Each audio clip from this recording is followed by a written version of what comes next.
My father-in-law thought I was poor until he saw my mansion. I've been married to my wife Mary for 3 years now, and her parents have always judged me because I work from home.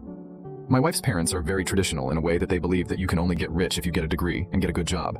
Though there is nothing wrong with a degree, school has not always been my best option, as I never had good grades and was never motivated by it. I found my way into e-commerce and have enjoyed the process of selling things online. It may be difficult, but for those who end up committing, they know that the profits are very rewarding. I've done this for 4 years before I met my wife, and over those 4 years, I've generated over $10 million in sales and have been able to buy a nice house in my city. When I met my wife's parents, I always told them that I was self-employed and I did different side hustles online. They always assumed that I was broke since they believe that no one can make a stable income online. I never bothered to correct them as I didn't care if they thought I was rich or not. It wasn't until a family gathering at her parents' house, when we were deciding whose house we were going to for our Christmas gathering. My wife decided to tell everyone that we should host the gathering, but her parents were not a fan of the idea. They told her that our house was not big enough for all 4 families that were going to visit and assumed that our house was small.